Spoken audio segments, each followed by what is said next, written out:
It's Independence Day, and I lost my citizenship. It was the craziest thing. It didn't exactly get revoked, it just sort of evaporated. In fact, my whole government just sort of erased itself. Like all governments, ours had a constitution, and every aspect of our government was authorized by that. And my government's constitution was really simple. It only had 4 parts. The first part defined the government itself. There were 3 branches: executive, judicial, legislative, and there were checks and balances and the whole bit. The second part defined the government's powers, like the power to write laws and levy taxes in exchange for services, the power to go to war and sign treaties and trade agreements. The third part defined the people. There were 3 classifications of people. The first group had rights, but they were also subject to laws and taxes. The second group didn't have any rights, but they were specifically exempt from taxes and laws, even though we did end up writing a whole bunch of laws that banned their religion and forced them to move.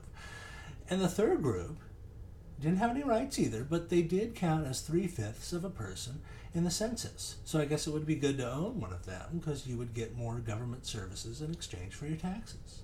Finally, the fourth part of the Constitution was this list of 10 inalienable rights that applied to the first group of people. You remember what they were? Freedom of speech, freedom from unwarranted search and seizure, the right to due process under the law, right? Definition of government, powers of government, definition of people, and definition of rights. Simple, easy to remember, 4 parts. I didn't even like the first 3 parts, but nobody asked me.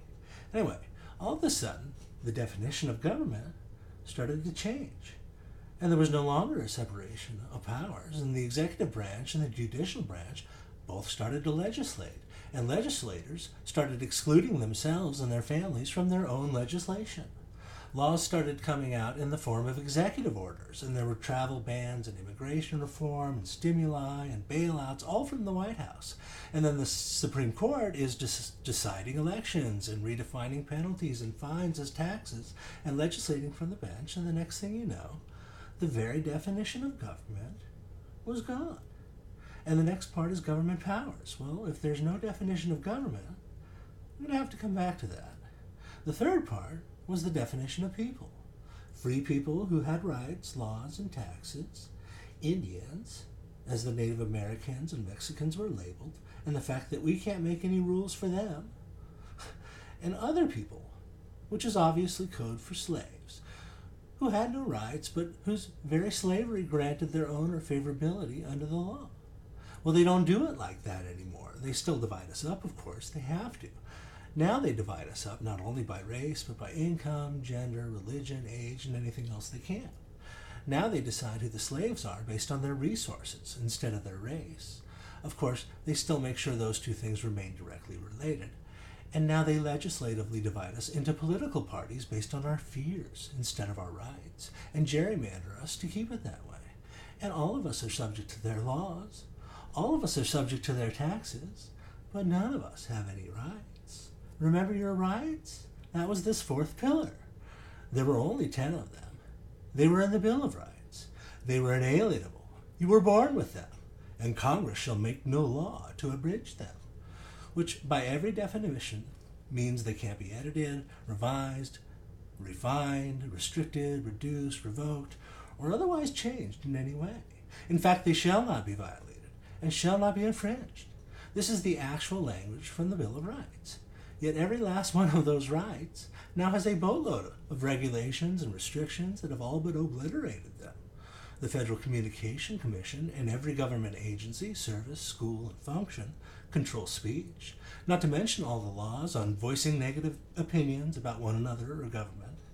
The Patriot Act took away your right to be free of unlawful search and seizure.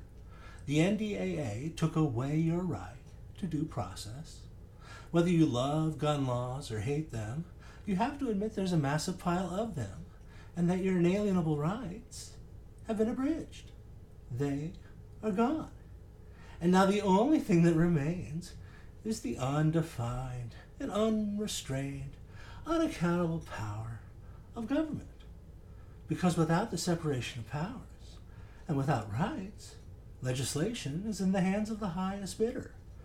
You don't even need the approval of a representative government to take a country to war.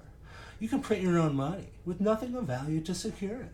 Make it the only legal tender permitted for commerce, and then charge as much as you want for it. Borrow, print, and steal as much money as you want. Who's counting? And not only can you tax without representation, what can only be described as a punishment for being poor is now just another tax.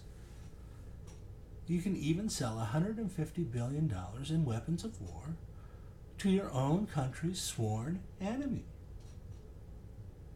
Gosh, I hope they don't end up being used to hurt anybody, but that's probably what's going to happen. Anyway, I've made this all about me. I'm sorry you lost your citizenship too.